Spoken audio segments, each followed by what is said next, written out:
If you're still watching this channel, congratulations, you've made the playoffs. Last year, we released a video called Playoff Strategy, and it actually was one of our most popular videos of the year. And I think it's because there are some things that you can do going into these last couple weeks if you are a playoff team that can give you a slight advantage. And it's all about those little things that you can do. Every little thing, even to increase your chance of winning a championship by 5%, is going to be a big help. Let's talk about what you can do for your playoffs this year if you are a contender in your fantasy football league. And I'm going to start with this. I'm huge on this. This is my philosophy in fantasy football across the board. Start the guys that got you here, right? Start your best players, your most productive players, right? At this point, I have a pretty good plan rest of season, and I don't even care what the matchups are. And I'm sorry, let's take the Flock League, for example. I've got a couple guys to choose from here, typically. I've got T. Higgins. I've got Jacoby Myers. I've got Travis Etienne, which, I mean, is a sucky option, but on some teams he would be decent. I've got DeAndre Hopkins on the bench. I've got Keon Coleman down there. And so, like, I've typically got some decisions to make. But, you know, I'm going to start the guys that got me there. T. Higgins, Jacoby Myers, the two I'm starting. And so I don't have to look every week at all the matchups. I don't have to look at, oh, man, I don't want to overthink things like, okay, this team plays the Bengals this week, so should I start this wide receiver 3 on this random? No, you're going to start the guys that got you here, and don't overthink your starting lineup. Again, like at this point in the year, unless you've had a bunch of injuries and it's been in and out, you should have a pretty good idea of what your best lineup from when you're talking about building a lineup, balancing ceiling and floor, and balancing upside and safety. All of that comes into play. And when in doubt, use KISS. Keep it simple, stupid. Start your best players. Start the players that got you here. And don't overthink things. This is seriously one of the biggest things. Because the other thing is, and I always do this, like I almost always start with my initial gut reaction, and I will start that player. Because if I don't, I will super regret not going with my gut. And so a lot of people get to the playoffs and they start to really overthink it. Like, okay, this is going to give me a better chance. I need this. In very specific cases where you have like maybe one guy left and you have like two guys to choose from, maybe. But start the guys that got you here. Don't overthink it. Yeah, and when you're talking about starting those guys, well, what about your depth then? If you don't really want to get cute with some of your starting depth options, what do we want our depth to look like going into the playoffs? And I think there's a lot of fundamental misunderstandings when we're faced with playoff rosters and what those look like. When you get to a point where you've got 6 teams, 8 teams tops in the playoffs, half your league is out of the picture. They're done for the year. You've got 6 teams. They're the best teams that are just going for it, swinging for the fences, going with high upside guys. Your depth no longer matters. Your depth doesn't matter. If you're digging into your depth, trying to get guys that maybe are going to score you 10 points to 12 points any given week, and you're flexing them, chances are you're probably not going to win your week. You're just not. You're swinging for the fences here. Drop your low upside, high floor players. There's no reason to have him anymore. There's no reason to have Romeo Doubs on your roster anymore. There's no reason, honestly, to have some of those guys again that are in that range that you've considered starting every once in a while during bye weeks, and maybe you have a couple weeks during the season. They're not going to contribute to you winning your league and making a playoff push. They're not. Drop them and go for insurance and high upside flex options. You either get a guy that has yet to produce at a consistent high level and has a chance at contributing to your flex lineup if doomsday happened, right? Crazy injuries or something during the playoffs, or insurance options. Again, more of a doomsday play. If Derrick Henry goes down in week 15, you've got Justice Hill. You're going to be happy that you have Justice Hill instead of Romeo Doubs on your roster, for example. Yeah. Braylon Allen. Again, I'm going to get specific here with players. If you own Breece Hall heading into the playoffs, you want Braylon Allen. Breece Hall was just highly questionable heading into this last week, and Braylon Allen is the next man up. Same thing applies. Ray Davis, another good example. Jalen Wright right behind Devon Achane. I mean, Devon Achane's a poster child of missing multiple games in a year. You've got Trey Benson directly behind James Conner, already getting carries and opportunities in that offense, even as the second, maybe third option there. Blake Corum behind Kyron Williams, right? Zach Charbonnet has shown already this year that he can be productive when Kenneth Walker is out. Kenneth Walker, far from durable, far from consistent. Tyler Algier, even with a Bijan Robinson owner. Kamani Vidal, if you were a Dobbins owner and made a playoff run with Dobbins up until this point, Kamani Vidal and or Gus Edwards are guys that you can stash on your roster if you have the bench spot and the ability. Just go grab them and see if they can contribute in a couple of weeks if either of them show signs of production. Yeah. Another thing here, you can go, if you, especially, I mean, people a lot of times have 2, 3, 4 bench spots by this time of the season. Go pick up like the young young guys, the rookie wide receivers that haven't broken out yet, that could see an increase in volume or an increase in production at the end of the year for two reasons. Number one, if they do break out, even if you don't need to start them, somebody else is not starting them against you, right? And so you're playing a little bit of like defense, but again, it's all theoretical because even though they're rookies that haven't broken out yet, you have empty roster spots.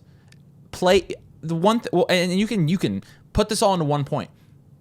Don't have empty roster spots. If you're in the playoffs, just pick up guys and hope that you block somebody, right? I've been doing that in the flock league, just using my waiver dollars to try to block people. I don't really have any open roster spots, but rookie wide receivers who have yet to break out. Keon Coleman, if he's still on waivers in your leagues, have him so nobody else can get him. Devon Vele, you should have him. If you got an empty roster spot, you should have him. Ricky Pearsall, with the opportunity there, you've got to have him. AD Mitchell, he's gotten some of the looks, he just hasn't converted yet. The injury questions with Downs, the injury questions with Pittman, There's all a lot year. there. Yeah. Polk, Drake May's getting better. McMillan, you never know. He's been great. And so like these rookie wide receivers, again, if you have open roster spots, it's literally no risk. Like they're not going to hurt you on your roster. They can only hurt you if they go to somebody else's roster. They end up being productive and then somebody starts them against you. Yeah, again, heading into the playoffs, if you have to turn to your bench at some point in the playoffs for production, chances are you're probably going to be screwed anyway. So there's no reason to not just drop some of the guys that you have that have no high ceiling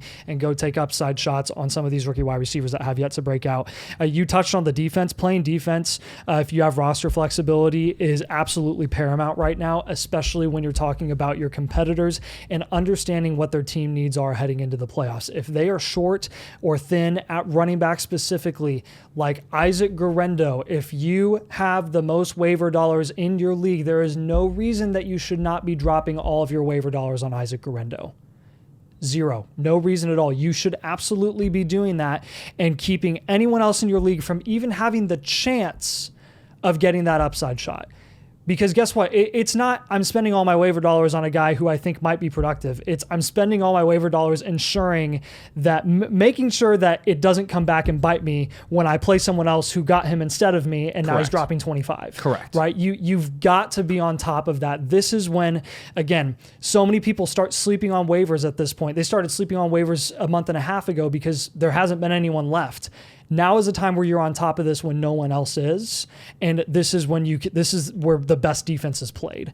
And we're going to finish out with specific defenses, not like us playing defense, but defense and special teams. If you've got that format, which most people do still, even though we literally hate it, but it's common.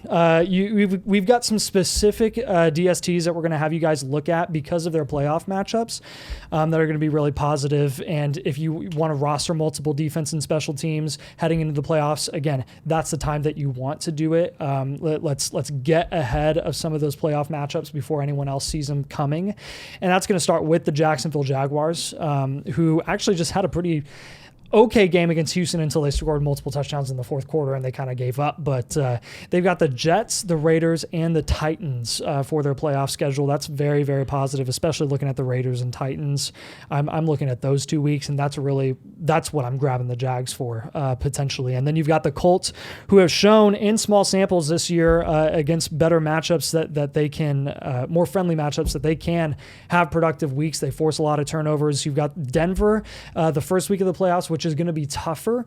Again, you're going to draft them, or not draft them, you're going to pick them up for the Titans and Giants. You see a common denominator here, the Titans, and other horrible teams like the Raiders and the Giants. So those terrible teams, you want to capitalize on that for a team like the Colts. The Dolphins as well, who already have a solid defense, a solid pass defense especially. They've got Houston, and you're like, oh no, CJ Stroud, Nico Collins, Joe Mixon. Yes, that's true. But if you actually watch Houston this year, they've really been struggling, and CJ Stroud is not the CJ Stroud of rookie year at all. He's making objectively bad decisions, and he's really, really struggling, and some of these defenses are capitalizing. I think the Dolphins can.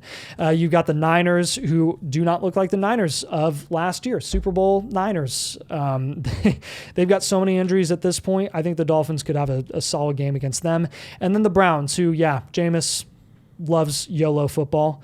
That could lead to, again, against one of the better pass defenses in the league, probably 3 picks, which is going to get you a lot of points. So think about those 3 defenses, the Jags, the Colts, and the Dolphins, and then I'll let you touch on some QBs that we can stream as well. Yeah, I mean, we're talking about some ugly names here, but again, This is all schedule based, right? And you want to block your opponents who are streaming QB. Will Levis has the Bengals, Colts, and Jaguars. The Bengals, I mean, Will Levis will put up 30 on the Bengals easily. The Colts and the Jags aren't much better either. And then Justin Herbert. It is interesting that we have Will Levis playing the Jags, and the Jags against Will Levis is both good matchups. But I think the other two matchups kind of make those arguments for them. Justin Herbert playing the Bucs, the Broncos, and the Pats. I mean, and Justin Herbert's been fairly productive this year on, playing in the AFC West, which has not been bad. The Broncos obviously have been better than expected. You have the Chiefs there as well, and so you have again the Broncos one more time. But those other matchups are pretty good. And then Bryce Young, who has been surprisingly decent recently. Cowboys, great matchup. Cardinals, great matchup. Bucks, great matchup. Like, these are really good matchups for these guys. And so, I think the main thing here is you are trying to block these guys from your guys that are streaming quarterback. If you're stuck and you're in the championship with a guy that doesn't stream quarterback, then you're probably not going to have to do any of this. Yeah, but again, I mean, we didn't even mention Tua Tagovailoa is on waivers in a lot of leagues right now. He's dropped 3 straight 23-plus point games over the last 3 weeks. Like, go get him off waivers before people pick up on it. And make sure that you keep your eye on the news. Make sure that you have Twitter notifications on. You're getting like instant notifications, because when you have stuff like, hey, Jordan Mason's also out, like, then Isaac Grando becomes a hot commodity. But this could happen again in the final weeks of the year, where you have starters go down, and then you've got somebody on waivers, and waivers are open because it's past Tuesday, and you need to pick them up first. Like, it's little stuff like that. Like, have your Twitter notifications on. Like turn on, I don't know, notifications for Underdog, who does a lot of those updates, or Schefter, or Schefter and Raps, or both of them. But like, make sure just go absolutely psycho right now, because when you win your fantasy league, you aren't going to feel psycho. You're going to feel like a freaking genius, which there's no better feeling. So, yes, it is playoff time. What are we going to do for you? So next week, we'll have our playoff rankings for you. We're going to have all positions for the entire duration of the playoffs. For our playoffs, we obviously do weeks 15 through 17, as does most people in most leagues. So we'll have our playoff rankings. I also, let us know in the comments.